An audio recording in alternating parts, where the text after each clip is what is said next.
We are the flour in your bread, the wheat in your noodles, the salt on your fries. We are the corn in your tortillas, the chocolate in your dessert, the sweetener in your soft drink. We are the oil in your salad dressing and the beef, pork, or chicken you eat for dinner. We are the cotton in your clothing, the backing on your carpet, and the fertilizer in your field. Imagine a company so influential that it touches every aspect of your daily meals, from the steak on your plate to the bread in your sandwich. Cargill is that company, and it's time you knew how it became a silent powerhouse in the global food industry. Cargill, the company which controls all food industry. How it all started. Cargill's journey began over a century ago as a small grain storage operation. But how did it evolve into an empire that controls the food on your table? We'll uncover its fascinating history. But before we proceed, do well to like and subscribe to the channel so you don't have to miss out on other videos. In its 155 years, Cargill has put itself into almost every aspect of global agribusiness, transforming the way human beings produce and consume food. It has made its owners into billionaires. William Wallace Cargill founded Cargill in 1865, buying a single warehouse at the end of a new railway line in Iowa. As the Great Plains emerged as America's breadbasket, he saw the potential for profit by acting as a middleman between farmers and customers, perhaps even expanding along the new railroads that were pushing into Wisconsin and Minnesota. As the company grew, Cargill's was often the only grain elevator at the major railroad stations, leaving farmers little choice but to accept its prices, which had sometimes been fixed in backroom deals. Such questionable ethics helped Cargill increase in reach and in scale. By the turn of the century, the company handled coal, flour, feed, lumber, and seeds. It had invested in railroads, land, water irrigation, and farms. The company faced its first major scandal during the First World War when it was accused of wartime profiteering. In the late 1930s, when drought and overplowing transformed the Great Prairies into the Dust Bowl, Cargill was suspended from the Chicago Board of Trade for buying up corn futures, allegedly to corner the market. Yet, still the company grew, and at bewildering speed. Boosted by lucrative government contracts during the Second World War, Cargill's U.S. grain exports increased 400% between 1955 and 1965, with annual sales raising to $2 billion. As it accumulated capital, the company began the MO of discreet but ruthless expansion that it would come to be defined by. By this point, Cargill was a global player in commodity markets, but its move into food processing in the middle of the 20th century transformed farming in America and across the world beyond recognition. Industry shift. The industry shift towards cheap commodities produced on vast farms at very high volumes was pivotal. Since the 1980s, it has spread globally, pushing out family farms all over the world and benefiting big traders such as Cargill above all. By 2008, the operation that started as a single frontier outpost in Iowa had become one of the largest privately held companies in the Western world. Today, it employs roughly 155,000 people in 70 countries. Its fleet of 570 ships move 200 million tons of commodities every year. Cargill's political and economic intelligence on food and agriculture has been said to exceed that of the CIA. But above all, Cargill is notable for its secrecy. The Cargill family, 14 of whom are billionaires, still own 88% of the corporation, giving the company a powerful cloak of invisibility. It's almost entirely up to Cargill how much it chooses to share with the public.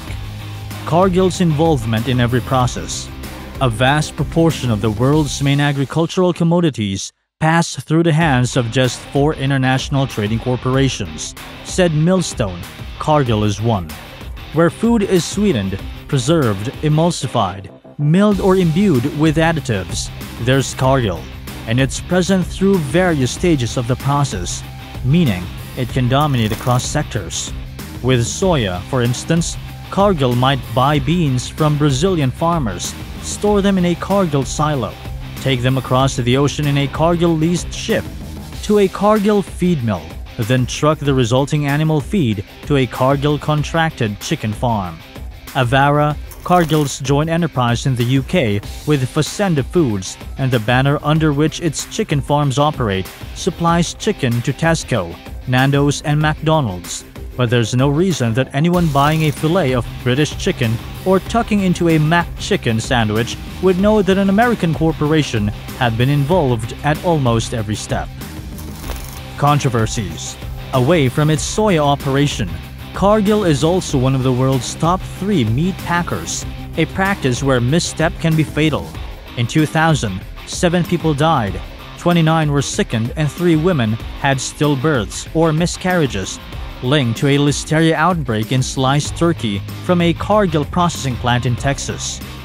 The same year, a 3-year-old girl died and 140 others became ill after eating E. coli tainted meat supplied by a Cargill meat packing plant that had a number of previous citations for fecal contamination. A salmonella outbreak across 37 states in 2011 resulted in another death linked to Cargill processed meat.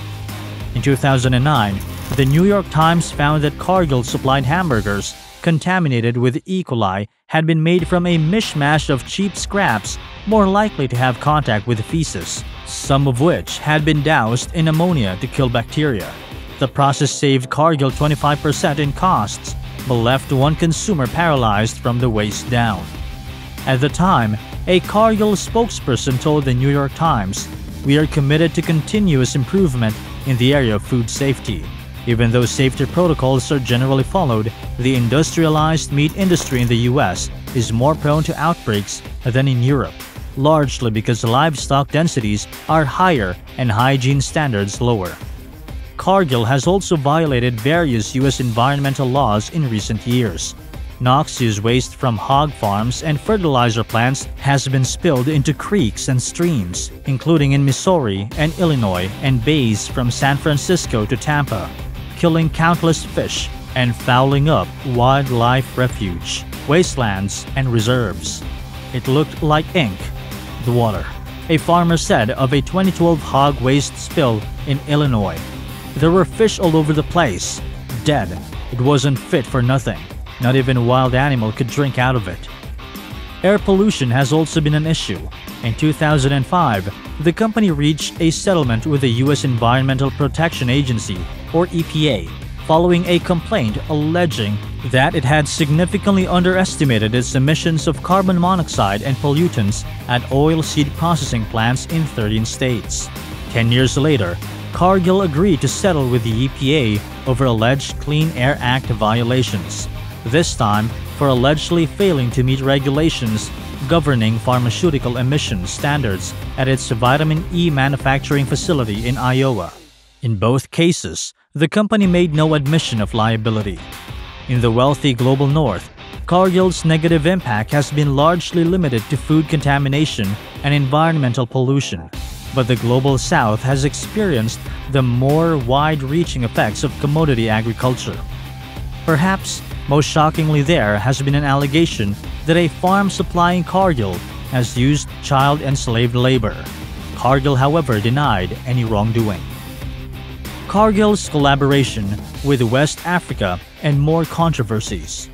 Over 2/3 of the world's cocoa is produced by smallholders in West Africa, and Cargill is one of the world's largest traders of the commodity. In December, the U.S. Supreme Court was scheduled to hear a case, first filed in 2005, alleging that Cargill was one of 2 major companies to have aided and abetted child slavery in West Africa. 6 cocoa farmers allege that they were trafficked as children in the 1990s from Mali to Ivory Coast, where they were forced to work unpaid on plantations and severely physically abused by guards. Furthermore, Cargill has also been linked to slave-like labor conditions in Brazilian cocoa plantations. But as you know, agribusiness on the scale of Cargill's tends to benefit wealthy and well-connected producers and requires huge tracts of land, often in countries where land tenure has historically been insecure for poor rural workers. Looking over its history, it seems surprising that critics of Cargill are not so well known, but the company is a master at managing information 101, not least its own public profile. Campaigners say there's a real and present danger in this approach, as Cargill may be under pressure to operate sustainably, but for the pressure to be effective, it must have commercial consequences. It must come from Cargill's customers. Yet, Cargill talks so much about sustainability that its customers, the shops and restaurants where we buy our food, may well believe the job is already done.